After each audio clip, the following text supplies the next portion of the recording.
Welcome to the first Chasing Cards podcast. So, as it's the first episode, we wanted to get a special guest on. That special guest is my best friend Matt, but I say special loosely, but we've been best friends for as long as I can remember. He's full-time with Chasing Cards along with me now. He does all the editing on the videos. We're literally living a dream at the minute, aren't we? So, yeah. So we wanted to make a podcast along the sort of YouTube videos and everything else we're doing with the vendor POVs. So we thought we'd do the first episode on how I turned a personal collection into a six-figure business, which still feels mad to say. And we want to do a bit of an origin story, how we met, how we've always had aspirations for content creation, and how we got to this point, to be fair, and just everything in between, and just have a chat. Just overall context on Chasing Cards and us, I guess, isn't it? Yeah, absolutely. So I think I will start is probably how we met, which is a funny story. But growing up, we went to the same school, so we knew each other anyway. Yeah, I remember Dave from being like 3 years old. Yeah. In school with snotty nose all the time. That was your earliest memory, just my snotty nose. Nasal king from day one. Yeah, nasal king. That's not my strongest feature, is it? But so I mean, we always knew each other, but probably we weren't really friends in school. I don't know why or how. No, not till secondary school. Yeah. Primary school, we were just in different classes, weren't we? Different classes, yeah. You know, you're not mates with people like that. No. He were in all lower sets, that's what it was. So never saw him. But no, where we actually first become friends, it was a mutual friend's birthday party. Yeah. We were like his, 10th or 11th birthday, something like that. We were like year 7, so maybe 11, 12, I can't remember. But yeah, we were on a bounce castle, it were all raining, everyone went inside, so it was just me and you, idiots outside. Yeah. So we sort of hit it off then. There's something with a towel, I can't remember what were happening. We were like launching a towel or something, weren't we? The bounce castle had like an arch. Oh yeah. Pulling arch down with towel and letting the towel fly off. Catapulting a towel, seeing how far we could get it. So I think then the party ended and you only lived like 2 doors up. So went to Matt's house. Matt were a bit peckish. He got a bowl of Weetos, maintained full on eye contact, shoved 2 Weetos up his nose, blew them out back into his dish, and then just ate them like nothing happened. And I said that in my best man speech. It's just one of the funniest things ever, and we've been best friends ever since. So, but I think from like the early days, it's always been apparent we've loved gaming and like collecting and Pokemon specifically. I go back to when we first met, and I just think of you, Ryan and Jack, all with your Game Boy SPs, sat playing Emerald and Sapphire, and just that takes me so, and also ham and salad cream sandwiches and bouncing on trampoline.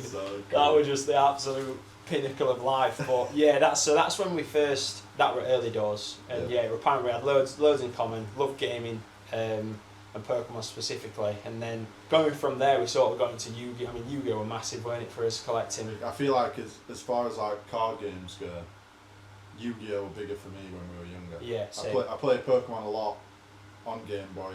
Yeah. Watched Pokemon series all time, over and over. Yeah. But collecting cards as a kid, mainly Yu-Gi-Oh! Yeah, same. Yeah. It's, I think us with Pokemon cards, I mean, we were still young, even though we feel old now, but actually when Pokemon came out, we were all been 4 or 5, even when like sort of Neo come out and stuff like that. So you didn't really collect and have amazing cards then. You just had a bulk that all the kids passed to you. Zapdos. That's the only chase card, or not even chase card, but holo I can remember pulling is Zapdos. I can't remember whether it's fossil or base set. But yeah, and then I were on to Yu-Gi-Oh! And just had blue eyes. Yeah. I remember you having Cyber End Dragon as well. I remember seeing Cyber End Dragon robbed it off my cousin. Yeah. Ryan, if you're watching this, he robbed it. No, Cyber End Dragon. I remember seeing that for the first time and I was like, what? Yeah, that is Cyber insane. End Dragon is sick. Yeah, so cool. Yeah, man. But so Yu-Gi-Oh! And then we actually fell off collecting, I'd say. I mean, from there, Yu-Gi-Oh! And then I remember actually having some cards from like the 2006, 2007 era of Pokemon, so I would have been like 13. You were later than me. I dipped out after Jungle and Fossil. Yeah. I can't remember the specific set, but I definitely had like the Cresselia and Darkrai holos from whatever set that were. It might have been Diamond and Pearl. the start of it. I don't know, but yeah, they were cool. But that were it. Then literally from that point, not opened any more packs until we got back into it. Yeah. But in between then, I mean, I think this is where we start getting into the love for content creation. Is when we start. Which all basically started with Call of Duty. Yeah. We were massively into COD. Zergriz. And just I feel like they were just the inception of YouTube and gaming all coming up at the same time. Yeah. And we got Dazzles. I don't know everyone knows what a Dazzle is. That is if OG. you do, shout out. Yeah, shout out. Before OGs. that, we were propping his phone up and recording. Yeah, in your bedroom, I remember your little TV would have like a bottle and just get a Sony Ericsson phone on, recording as like trying to no scopes across. That's so funny. Yeah, so we were gaming and content alongside that, and we did that for a long time, making montages. Yeah. That's how I started editing. Yeah. And yeah, I feel like the love for content and gaming just went hand in hand for a long time, didn't it? Yeah, absolutely. And then I feel that was such a passion for us. I mean, all the kids at that time were like playing football or doing whatever, chasing girls probably. We were just sat in yours. We were chasing cards. we were chasing kill feeds and stuff on cardboard. It was the coolest thing in the world. If you were filming something, you hit something cool, posted it online and it got views. Unbelievable. I suppose as well, like everything we've done since then, we'll get into like the stuff that we've tried since then, content wise and like side hustle wise, is all just chasing that feeling again, isn't it? Yeah, absolutely. Of making something that you're proud of and being able to watch it back and recording something and being like, oh, that was sick that we got that. That's, for me anyway, as making a career in video editing and stuff like that, it all does just stem from like chasing that feeling again of like, it's different for me because you hit the better clips and I would like the edits. Like make it look really cool and oh that's it. But I hit sick clips as well. You were an S&D man, right? You were the gameplay, but editing and make. I think that's actually through everything through our life. Like I mean, even roller skating. I could roller skate. And I could do it, but you always looked more fluid and more cool, and like when you see something, you see the beauty, or you see the aspects that are like cool. Do you know what I mean, though? Gliding around. Like you see stuff where I'm a bit more rigid. Yeah. And I think that's why we work so well together, especially in this business. I am the business side, you make it all look good, in essence, and I think we complement each other really well from that side of things. But yeah, going back to.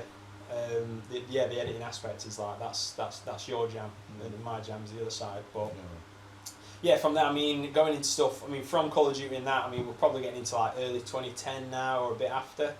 We tried car. We were massively into cars growing up. I mean, still into cars, but it's took a big backseat as we got older. I mean, I spent too much money on a BMW and then found out that one of pistons weren't. One of cylinders weren't working. So I was just like, fuck cars. Never buy them again. Yeah, you've been burned. You don't want to do it again. But yeah, but we just loads of stuff we tried, chasing that feeling of making something together. And being able to live a life that's not just the norm. Or just a normal job that you ain't going to every day. So we've done cars. We tried golf. Yeah. What else is there? So we did cars, we did golf, obviously we did Call of Duty and stuff. Call of Duty montages. And then I think from there it probably is Pokemon. I mean, golf would give it a good go, like we were trying. Again, at that time it was tough because what I'd say with golf, what holds you back is the British weather. You'd watch like Good, or you watch anyone in America, they've got the biggest courses, the weather, everything's perfect. You try and film flooded Renishaw. Where in Sheffield where courses get flooded every 2 weeks, and content. I mean, people are a little bit stuffy with cameras at golf courses. There are a lot of stuff against us, but it's that's something that we really try because we both got a big passion for golf. We love golf. I've golfed since I was literally 4 years old, and you've golfed on and off most of your life. Most of my golfing story is just walking around with you. But but we love golf anyway, but that didn't work out. So that probably there has been other ventures as well, but very brief stints like poker. Oh god, yeah. You Valorant, you wanted to have a Valorant team at some point. Again, going down the gaming and content creation, trying to link it up. Streaming, even thinking about starting Twitch, stuff like that. It's always been, how can we, rather than just doing the norm, and it's tough as well. I feel it's so much more accepted nowadays. But do you know, like when we were starting, everyone is always, not that I'm trying to say everyone, but they just don't understand what we were trying to do. And I feel like at every point when we've tried to do something, people put it off. Yeah. Not going out of their way to do it, but I think because it's so out of the norm, and it's not just get an apprenticeship, work in a steelworks, be an electrician, be a plumber, or, do you know what I mean, that side of things, and then go to the pub. It's like, we never wanted that. We always wanted something different and something cooler. We've always had that like ambition to do content, I guess. But yeah, and that's not sort of saying that we've not had the support, because we've both had a load of support growing up. It's been great. It's just trying to explain to your dad. I mean, I've got this funny story actually.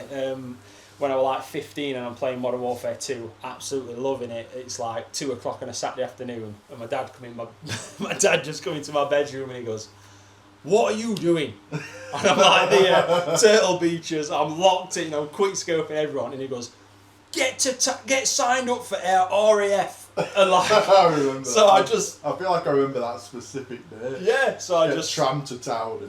I'm 15. I'm like, okay, boop, Xbox shut down. Got trammed to town to whatever the RAF centre is. I remember even pressing an intercom button. He was like, Air Force, Infantry, or RAF. I'm like, RAF, and he's like, avionics, or I'm just like, avionics, like no idea. I'm just like blurting in, and then all of a sudden I'm in there, and I applied. But yeah, I obviously never started in the RAF. But not that I'm having my dad for that, but that's the mindset of that generation. Because playing everyone Xbox, else saw it as we were just in his room playing games. Yeah. When it was the content creation side of things, and we could wanted to like get into that realm. But yeah, that's just sort of the ideas of that. And then if you're trying to explain that you want to do YouTube, or explain that you want to do anything else to anyone in that generation, it's hard to see. But nowadays, 2025, everyone's a streamer, everyone's a content creator, there's influencers, it's a genuine thing, but back then it wasn't. So yeah, it's always been a little bit difficult from that point. But yeah, leading us up to now, I guess it's, if we come to sort of like, I mean, actually, let's get into how we then got back into collecting. Yeah. Do you know what I mean? That's where we need to get to now. So that's my story. We've got a mutual friend called Tom, and basically we were around Tom's house, and he's a massive F1 fan. Like, he's big into F1, and we were in his office on his racing sim, all like competing and getting pissed, whatever. And he had loads of like model F1 cars and like shirts and stuff in his office, like on display and stuff. And this is, I mean, how old this is like 3 or 4 years ago. It's like 2023 probably. Yeah, so I'm like 29 at this, 28, 29. Yeah. And it kind of like lit a fire in me. I was like, that's cool that like he's still into something. And he collects and, he's displaying it and he's proud of it. And then it made me reflect and think like, am I like a boring old man already? Like I used to be into loads of shit and I'm not into all. So I went home, and then a couple of days later, whatever it was, I don't know what made me think Pokemon, but obviously I was massively into gaming on Pokemon, playing Emerald and all different games. Less so the cards, but my mind just went straight to I want something physical to display, and it was like Pokemon cards. That'd be sick. So I think the set that was out then, the main set was Silver Tempest. So the first thing that came up were Lugia V, Alt Art, Silver Tempest, and I was just like instantly, Jesus, that is. Oh my god. Because I'm coming from early Watsy era. I've never seen a full art Pokemon card. To see that, it was just like, that is really cool. Yeah. The first thing I did was screenshot it, send it Dave, and like, have you seen Pokemon cards today? Like, they're really cool. And then it just went from there. And obviously, as soon as you give Dave something, it's like, next day he's got 7 Crown Zenith ETBs, and we're both just diving in. We're just all in. All in into Pokemon cards straight away. And yeah. I suppose it's just gone from there. Yeah, absolutely, and that is genuinely how it happened. You just sent a screenshot through, and then I also think you bought your Pidgey art, your PSA 10 Pidgey art, and all this cool stuff. I mean, it come just a couple of weeks after that, I feel, but you we say you were instantly, but you definitely had a decent collection or somewhat of a collection before I then got into it. So, but the Silver Tempest Lugia literally just like changed our lives. That sounds mental, but it genuinely has. I saw that, and I've always loved Lugia. Gen 2 is my shit, like, and it was just like, wow, that looks fucking. You've gone sick. from a jungle Jigglypuff to Silver Tempest all art. It's mental. Lugia. The texture, the shine, the fierce like artwork is insane. It's just cool as anything. So yeah, when we saw that, we were like, Jesus Christ, we need to get into need to buy some packs and go do what we can do. Yeah. So we're like, Crown Zenith, you mentioned Crown Zenith then, that was massive for me. And what a set. I feel that got me hooked because almost the pull rate in the that pull set rate are is insane. great good. Yeah. We were opening it together in height of summer, on back garden, ripping Crown Zenith. Yeah, man. Pulling Enter. Yeah, that's actually a funny story. So like back then we didn't really know what the hits were. I suppose it's like anyone, innit? Like we got back into it. Monetary value done out of the window. Monetary value doesn't matter. It's just like we say, we pulled the Rayquaza V. And it were like insane. Fucking hell, that's Rayquaza. What the hell? Yeah. Now it'd be like that's worth 50p. You won't even sleeve it. So that specific story, it's funny because Jen, my wife, and her mum were in here, and we were just in the kitchen, and we were opening Crown Zenith, and Matt went, I think I've got something, and he pulled it, and it were a double banger, and we got Entei from Galarian Gallery, which is beautiful artwork, and then which is obviously quite a decent hit from that set, and then Matt was like, I think there's something else behind here, and he like slow revealed it, and then pulled it, and it was Rayquaza V, just the standard V with the black border, like genuinely like probably 20p card back then, and we lost our shit. We were absolutely buzzing our tits off. We were screaming.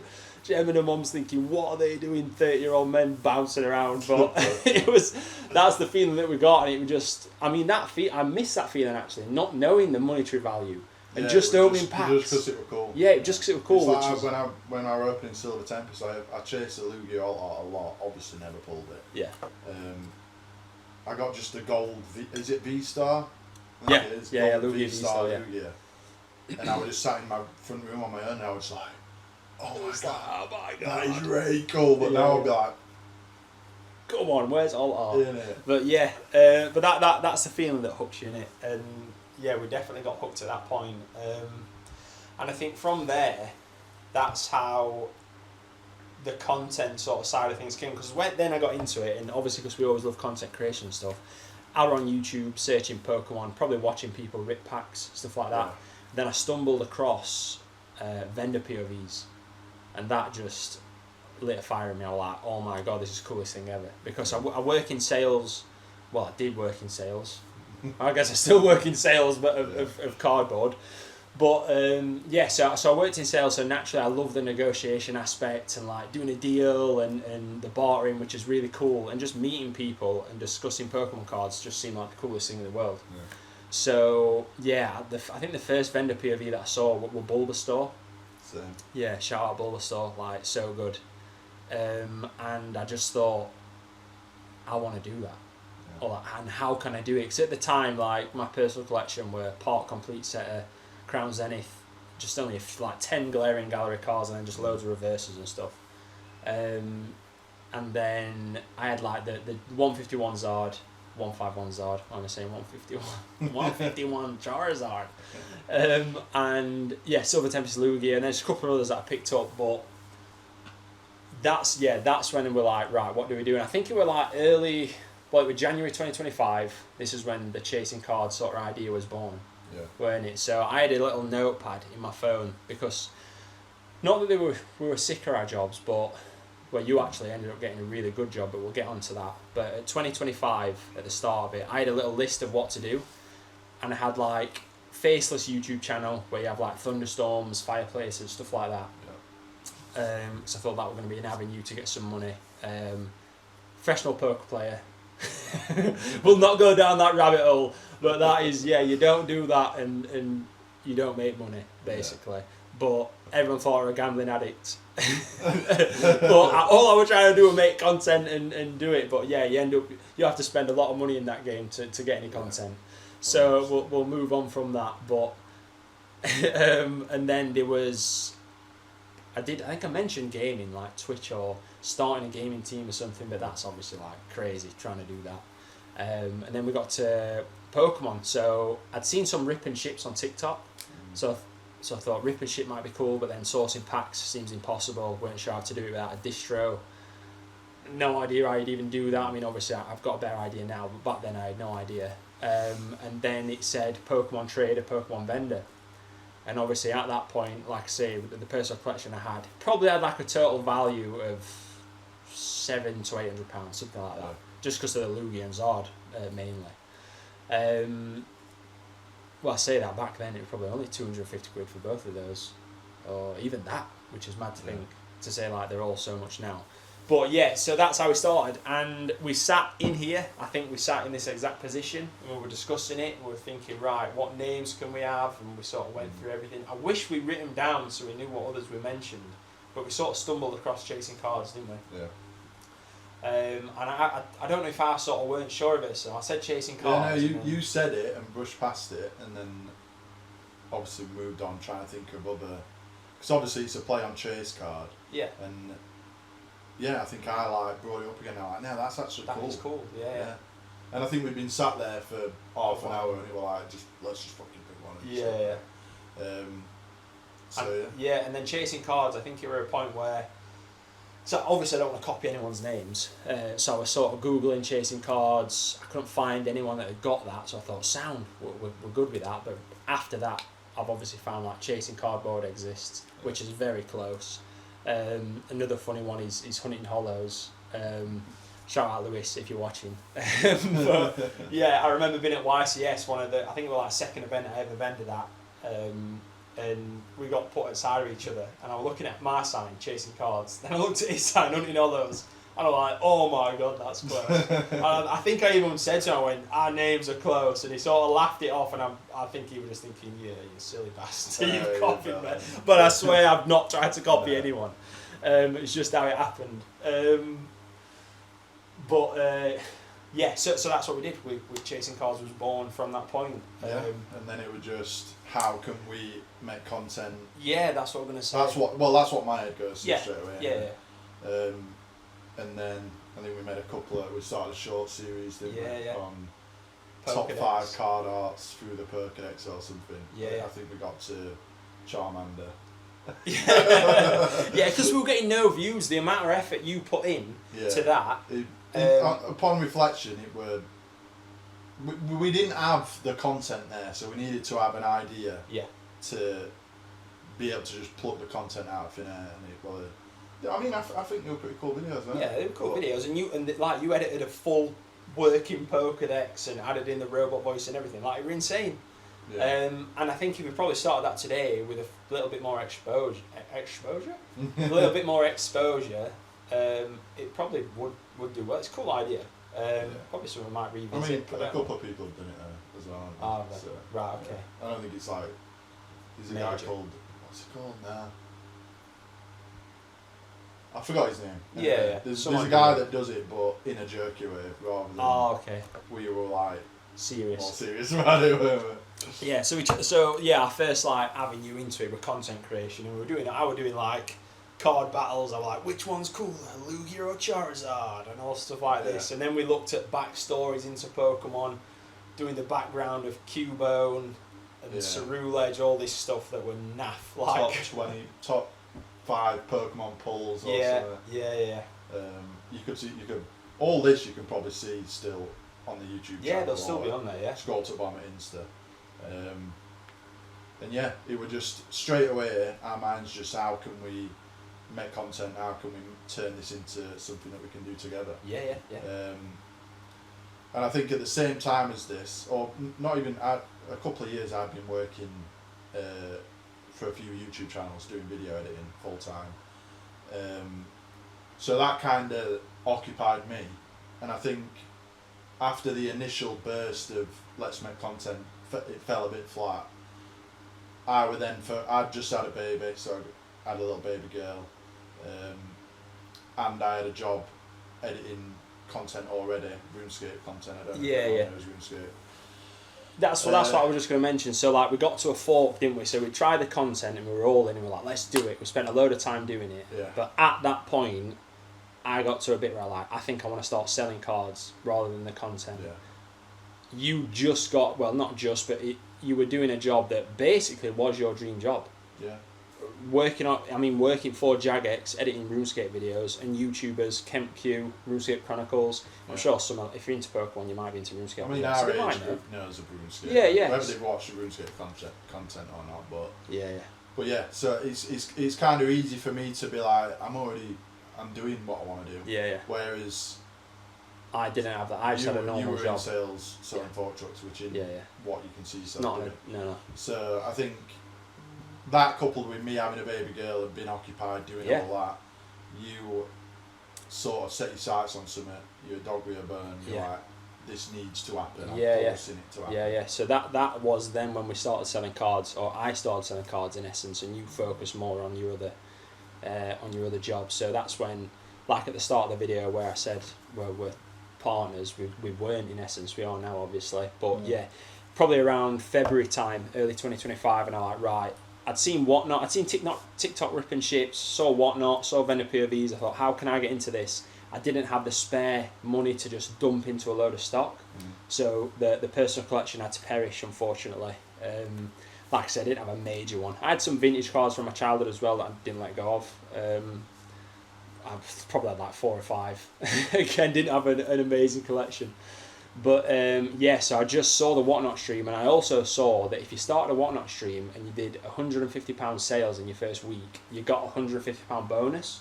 So like, buzzing. Like, I'll do that, and even if like the cards don't go for market, that will cover the like shortfall. So yeah, I was buzzing for that, and then I absolutely winged it. I had like an ETB case, just set cards up around it, no idea what I was doing, just press start streaming.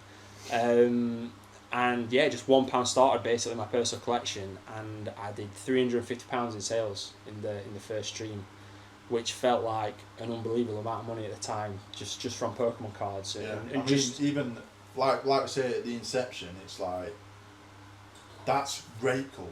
You can press live, sell Pokemon cards, and get money back for it. Like that is sick. Just from your bedroom or your office or wherever you are, you can just do that. That just seemed wild to me, and I got hooked. Like from that moment, I was like, right, where can I now source some more cards?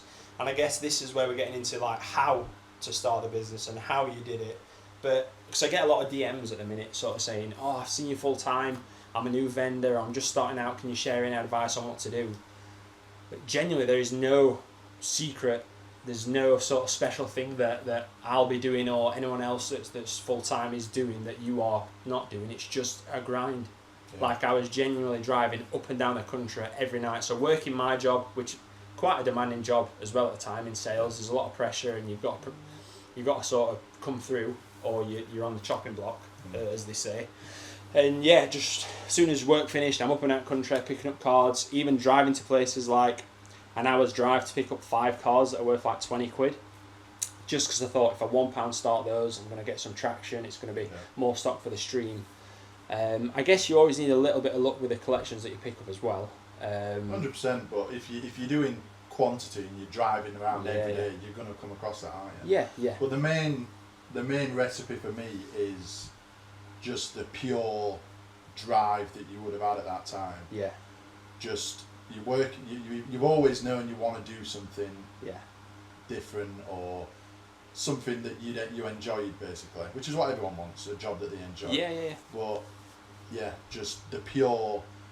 This is going to work. And it's been, once you, like say you came back with £350 sales, once you saw a bit of light there that like, that's something this is possible, or the biggest advice is to want it as much as you did. Yeah. Just be relentless. Just be relentless. Do something that you enjoy anyway, so it doesn't necessarily feel like work when you're doing it. Yeah. that's the recipe for to get to where you want to be. And you just got to be like selective with the stock as well. Because I made every mistake under the sun. I remember the first actual one that I went to pick up. Fake cards, a massive binder. This is, I mean, it sounds so obvious now, but Facebook Marketplace, there was a binder, and at this point I didn't really know about tag teams. Like, this is all still relatively fresh into collecting, or I knew of them but didn't know what to look for. They were a binder and it had every tag team you've ever seen, every alt art, every rainbow. It was like, this is nuts, and it was listed for 20 quid, and I was like, quids in, straight in cart. I'm straight up an hour at motorway. Guy passed me binder, I just passed it money. I thought, you don't know what he's got, I'm getting in my car. So, and then I opened it up and just saw they were all fake. I could tell straight away then they were flat, no texture. So I actually took them back, and I went, oh mate, I don't know if you know, but these cards are fake. And to be fair, I think he seemed genuine. He didn't even know. I think he was just flogging his son's cards. He says, oh, no worries mate, I didn't know, and I got my money back. But there's a lot of lessons like that where you're going to deal with fake cards, damaged cards if you're not checking conditions well, stuff like that. I mean, we'll probably touch on this in another video, but this is like origin stories and how we moved on. But from that point, basically just buying collections, sometimes at market, just thinking if I can actually £1 start them and make money from it, or if they're going to go up in value, but trying to just buy collections at sort of 70-80%, and just sort of how I got around doing that, because I think it's even harder now, but back then, if someone's got a collection that's sort of 200 cards, that's a lot of effort to sell on. Yeah. Imagine you're just a normal person who doesn't really use eBay or doesn't really have any avenue of selling. If you've got 200 cards, how are you going to offload them? Yeah.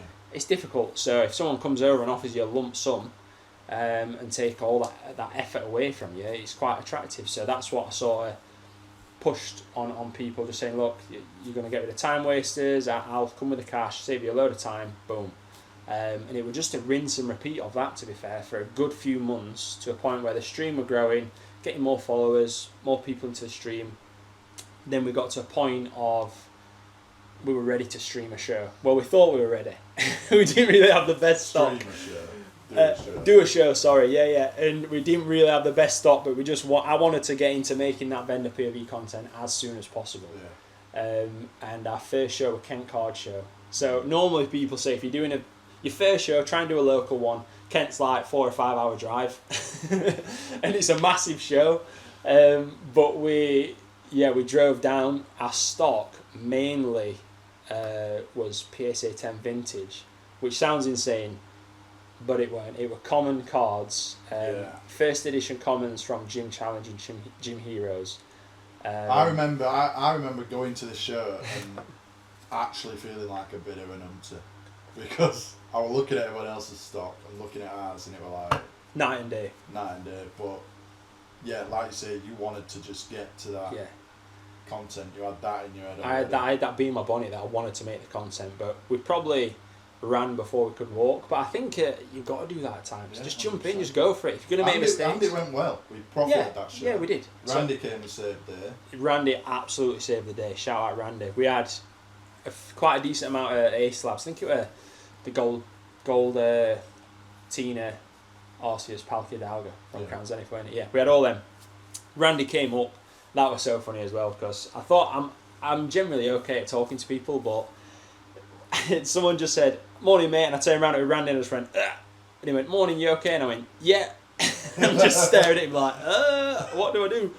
And he just said, "What can you do if you take these?" And he took, I think, around £900 worth of slabs, which were massive for us. Easily the biggest single deal we'd done at that point. So he saved the day and made it worth it. And that, again, we were buzzing. So I think we sold a couple of gym cards. Yeah, we had a magic card that were cool. Yes, we did. Yeah, they're all PSA 10 first edition. Yes. Gym cards, just commons. Yeah. And obviously there's a few of them that are quite cool. Yeah. Misty Side Up, stuff like that. Yeah, but then you're left with... I had so Oddish. many. Yeah, Erica's Oddish.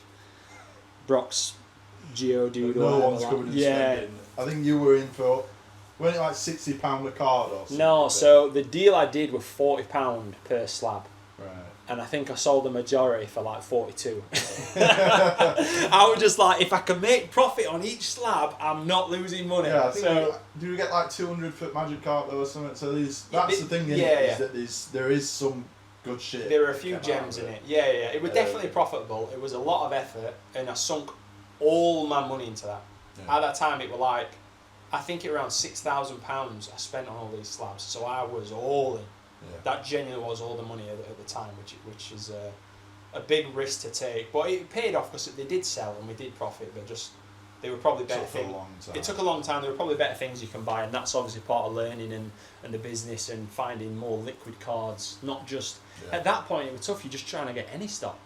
Do you know what I mean? So yeah, so that was the first show, and then from then, so September to November, we've ended a few shows in between, still streaming, and then it got to a point where the ins and outs of the bank were getting too much. So I had to make a business, separate business account. So that is in November 2025 is when Chasing Cards Limited was born.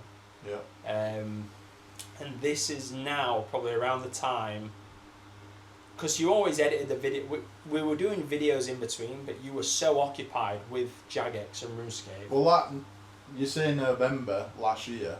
Yeah. That is the time that I got a job at Jagex. Yeah.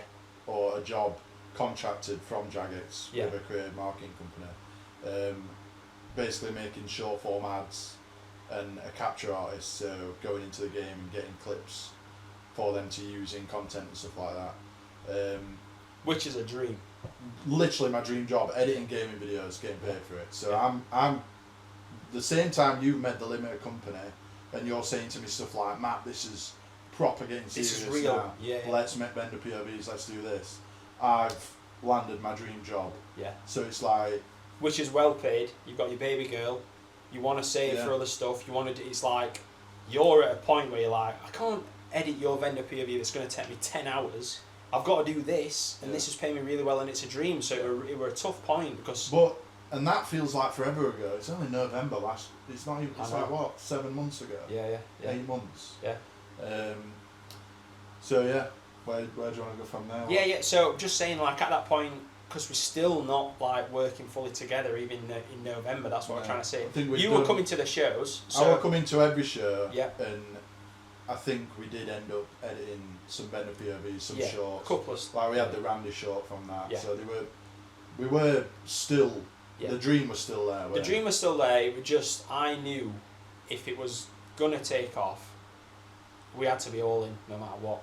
And at that point, I was all in, and you weren't for obvious reasons. Yeah. So that's it. But yeah, then going again, rinse and repeat. We're just buying collections. I'm flipping stuff, trying to do as much as possible. Grading cards, which I mean, around December time, we got one of the biggest collections ever brought in with the Gold Star Torchic crystal. That were unbelievable at that time, and that actually up until that point we were doing mainly modern stuff, and I think that changed our seeing that Gold Star Torchic, seeing the Crystal Hoe. When I came round when you picked that collection up, it's literally it blew my mind. Some of you will have seen the short we did on the grading return, and that's another story that we got 1.6 million views on YouTube. Yes. On that. Yeah. But looking at them cards, when you got them in, it's like. You don't come across on the video that we made that there were 3 or 4 mass like Crystal Her, literally a 10. Yeah. Wasn't it? Yeah. Like we were stood looking at that card thinking, that's a 10. Yeah. What there? At the point of pack fresh, at the point of even being fresher than pack fresh, they were crazy. They were all perfectly straight. Yeah, they were crazy. Cut amazing. The hollows were spotless. It were crazy. So sending that off. Was exciting. And then this is also in my head while I'm like seeing it come to life and seeing like Dave's telling me some numbers that these cards are worth if they come back in a 10 and stuff like that, and I'm like, fucking hell. Yeah, this is crazy. This is mad. Yeah. Yeah. So again, just at that point, so we did the grading return.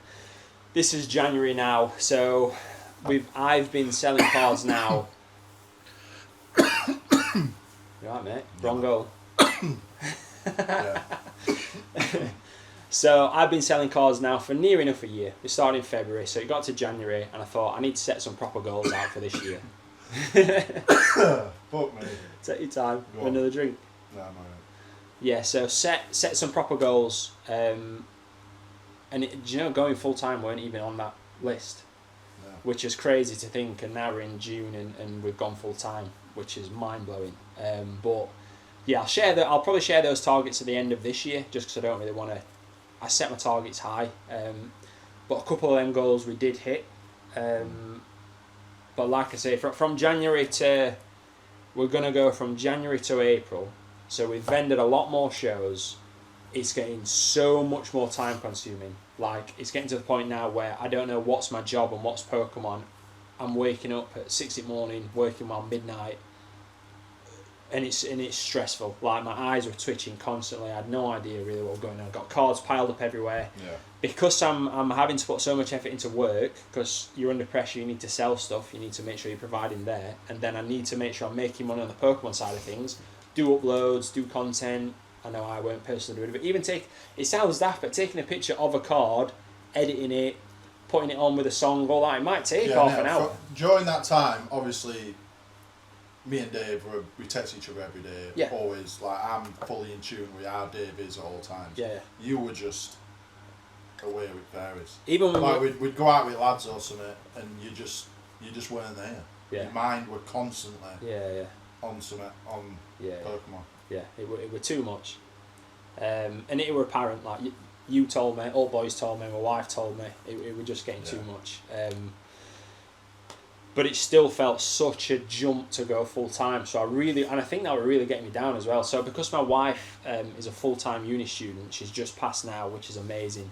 And it's a really good time for us at the minute. But at that time, it were like, I can't jump ship and go full time. So I've got the house, got the mortgage, got everything to pay for, and it were like, I can't take that much money from the business. So it was a really strange time, and that was probably March time. And then we got to April, and we had a big discussion, didn't we? We sat down, and I sort of said to you, I need you to come on and be full time. If this is genuinely going to work, I need you to be full time. Yeah. And you had a few days to because you voiced your sort of what you were nervous about, what you weren't sure about. Which all still stands today. We're still, I'm still nervous about it. Yeah, absolutely. Obviously, I've got my dream job. I'm earning good money, but ultimately, the dream is to work with you. Yeah. And us to build something together. Yeah. So I think that was the main thing in my head, that I'm doing this now, but am I going to regret? Are we going to regret not doing this? We've got a chance to do something. Yeah. And you're making it work. I feel like if I am all in as well, it can only grow faster and work even better. Yeah. Which it feels is happening. We're finally getting a little bit of traction with content and pushing stuff. But like I say, that discussion we had, it was like, I said to him, I need to know what's the minimum you need to survive, basically, that I can pay you, and what can we do? And you told me that, and we've made it work, and you went full time. And I think that at that point, knowing you're working full time on Chasing Cards stuff, you're editing the videos, it's all going well, it made me just so much more aware that I wanted to go full time, and it had to happen. So, and I'd say sort of the straw that broke the camel's back, where I've ended a show with my dad, and my dad is like, by the book, absolute like straight shooter. He doesn't do anything. I mean, he's not a risk taker. Don't gamble, anything like that. Do you know what I mean? He's just like on it. Yeah. And at the end of the show, he sort of just said, "You've got to do this." After seeing the numbers and the people and the interactions, and you've got to do it. So I was just like, that's my dad's blessing. I'm doing it. That's good. So I discussed it with my wife. She was so nervous, understandably. Obviously, she's still a uni student. She'd not passed at that point. It felt like a big risk. I mean, we're talking about at that point. This is a few weeks ago. Oh, this is genuinely a few weeks ago. Yeah. We've been full time probably like. Well, no, it's literally. I've only done 2 weeks of my notice. So this is 2 or 3 weeks now, ago. We're talking about now. Like, yeah. And it's still a massive leap. It's not turned into what we want it to yet. The goals are there, and the fact that we're waking up every day, we still sit in office now and look at each other and we're like, we're doing it. This is crazy. We're making it happen. You're an eternal optimist. I'm more of, it's not happened yet, but we're fucking working together. That's the dream, innit? So. I still remember that first day when I handed my notice in, and Matt were in the office, and I went in. We've got a massive whiteboard, we've got computers set up, it feels like a full-on Yeah, which station. we built all ourselves. Yeah, do you know what? We should touch on that. Yeah, that we renovated an old building, not building, but just a storage unit.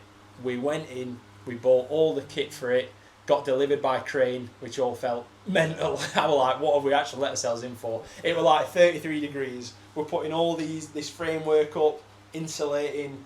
Literally, we're builders for a week. Running electrics, and we were sweating our tits off. We were burnt to a crisp. You, your legs, you were a lobster. I mean, I only have to look at some and I'm burnt. Yeah. So that were a crazy time, but we made that happen. That was some serious effort, weren't it? But that now has allowed to give us both a space where we can just lock in, free reign, no distractions. You can edit all day. I can pack stuff. Yeah, it's unbelievable space, and we're going to utilise that even more in the future. But that's a massive key to it as well. But yeah, I think we feel like we've gone a bit off the track now, but we are still so fresh. Everything was still at the inception. Yeah, fully. Yeah. The numbers have been good on Instagram, YouTube, been good, but there's still a long way. We say good, it's still frustrating, and it's unbelievable how hard it is to grow on YouTube. Compared to like TikTok or anything like that. You just put a short on or a reel. Might get 5,000 views relatively easy. Might get, one of our shows got 1.6 million views, which is crazy. But long form, oh my god, you might upload a video, it gets 200 to 300 views, and you've worked 3 days on it, and you feel like it is such a good video. But I think that's everything. Like everyone says, your first 100 videos is going to get no views, and all of a sudden you get some traction. So we've just got to knuckle down. And believe still. Yeah. Just have to believe. There's no one who believes more than me. Trust me. I already. There's no. It can't not happen. That's my brain. It can't not happen.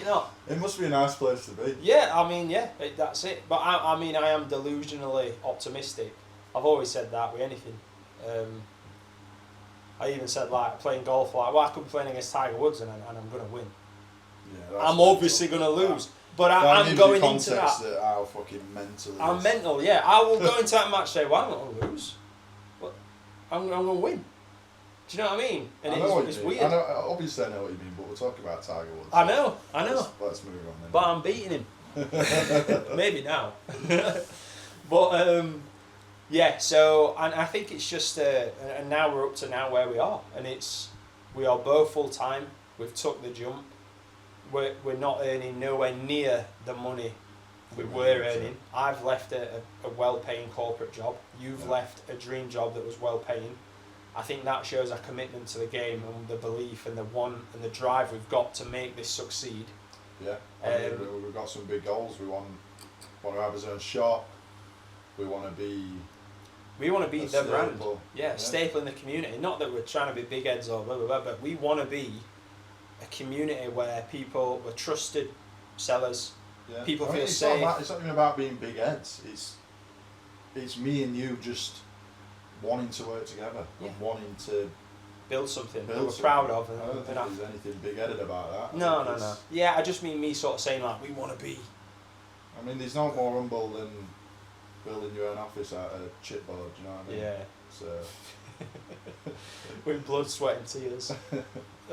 But yeah, and I feel like we truly are building something special. And that sounds like cringy, but it does feel that way for sure. It's a bit cringe, It's cringe, I know, but that's my head, isn't it?